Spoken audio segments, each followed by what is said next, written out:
Our current system of rhythmic notation is divisive, and it's optimized for musical scores.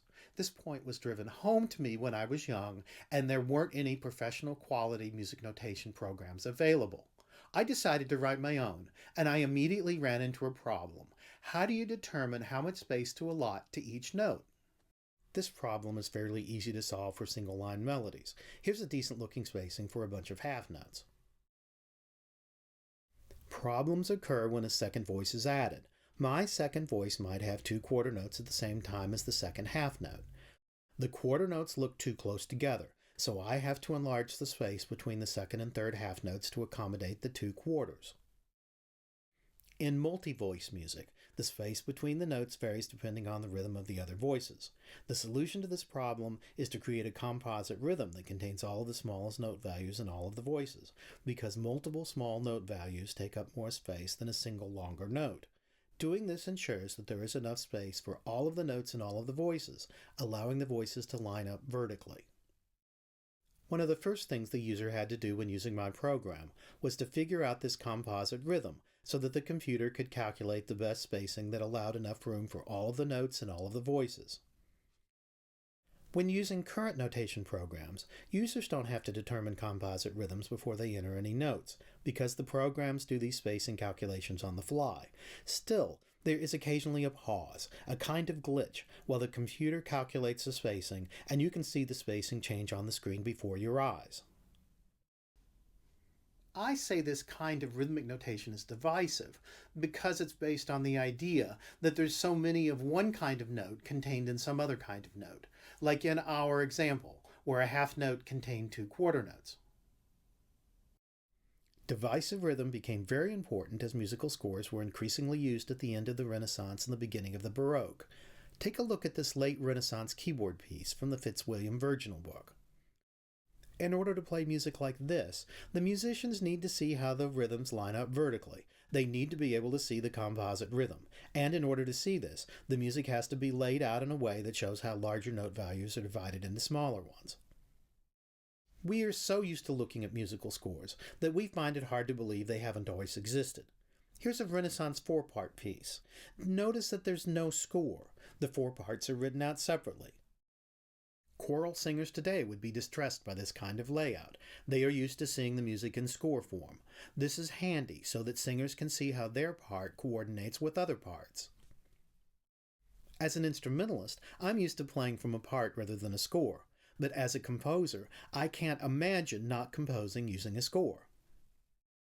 In fact, when teaching counterpoint today, we always use a score to check the intervals to see that they are consonant. Here's an example from Zarlino's counterpoint book from 1558. Scores were so unimportant in the Renaissance that Zarlino was teaching his students to compose counterpoint directly into parts. So if scores are not used for some kinds of music, is divisive notation absolutely necessary? I think the answer is no, and I think most people, for most of history, would agree. Additive rhythm, rather than divisive rhythm, has traditionally been the most common way of thinking about rhythm. Additive rhythm assumes a fast, steady beat. Rhythmic structures are built up from this beat in groupings of twos and threes. Additive rhythm works great for music where the groupings are irregular, like 3+2 or 3+3+2, or where the groupings change, like meter changes.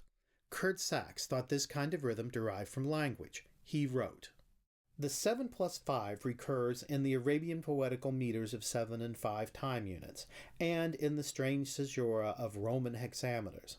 And again, it recurs in the Far East.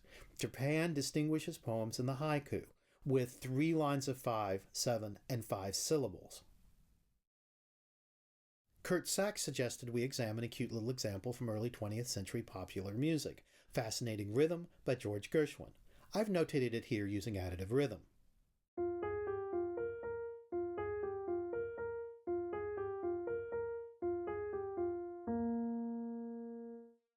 Fascinating Rhythm is interesting because it sets up groups of 2+2+3 eighth notes over an accompaniment originally written in 4/4. This means that the rhythm of the melody and the accompaniment are at odds.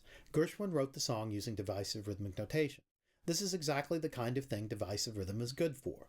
The divisive rhythmic notation shows precisely where the accents of the melody and the accompaniment coincide, and where they don't.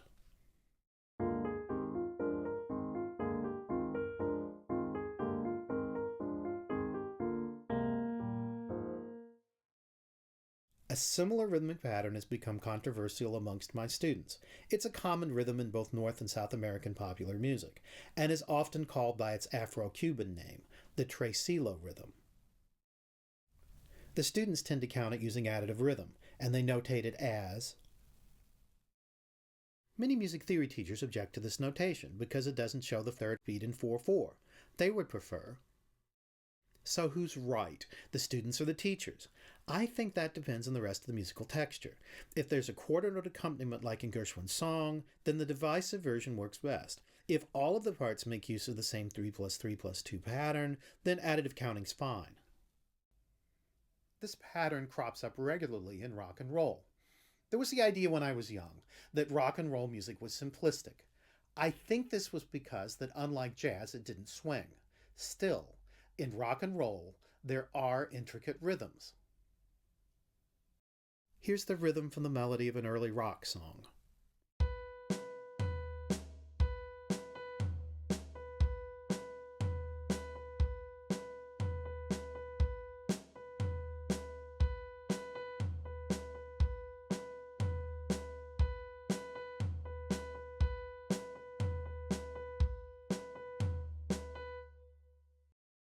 This rhythm makes sense as syncopations in 4/4, if there's a steady accompaniment that expresses the meter.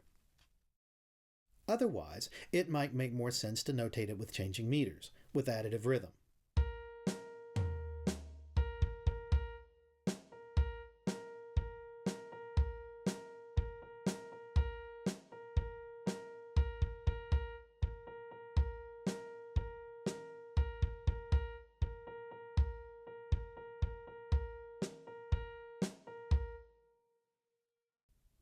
A good example of the value of additive counting is found in a possibly apocryphal story about Leonard Bernstein.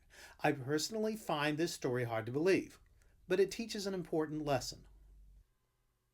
Bernstein was conducting Copland's El Salon, Mexico. The end of the piece is a maze of intricate changing meters. Bernstein supposedly thought that the rhythms would be easier to count as syncopations in 4/4, so he had the end of the piece rebarred. The performance was a disaster. Bernstein looked great confidently conducting in 4/4, but the musicians just couldn't count the rhythms. I don't have the score handy, so I've made up a pattern that's similar to Copland's.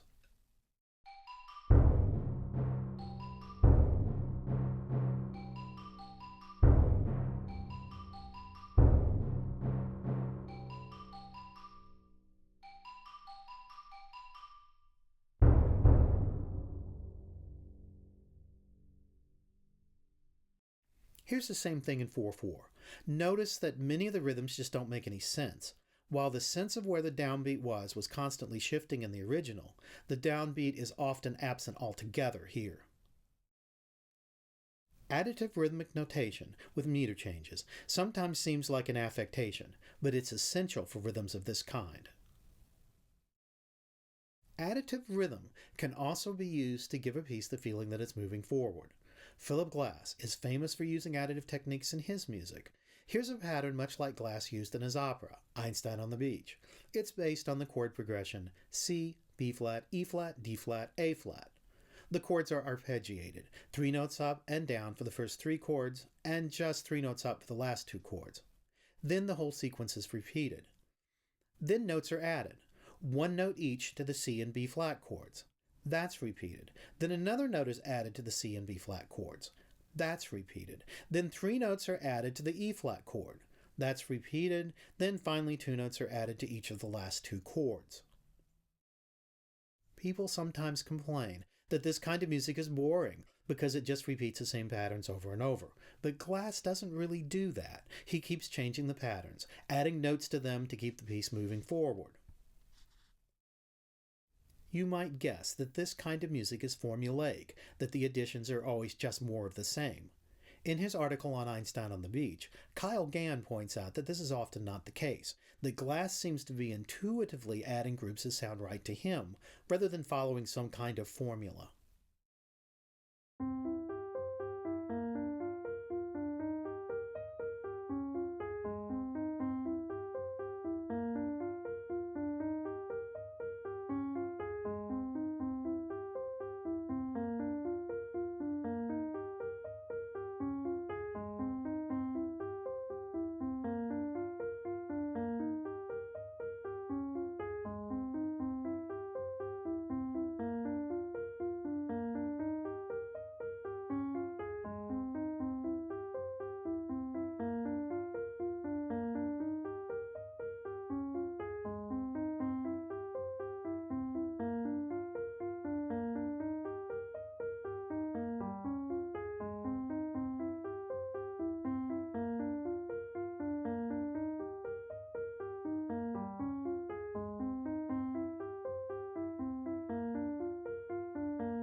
I am personally fond of the reverse procedure, what you might call a subtractive technique.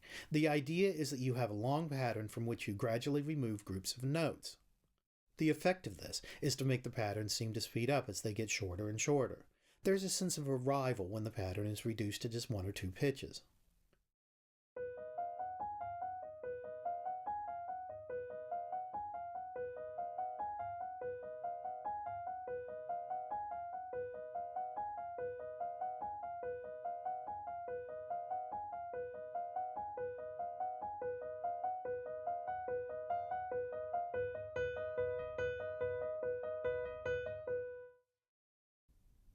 All of this shows that the purpose of rhythm is to create musical structure.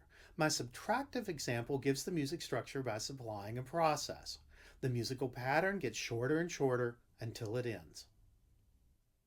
The listener can perceive this and use it to predict when the music will stop. The composer can use this in order to reinforce the listener's prediction or to thwart it.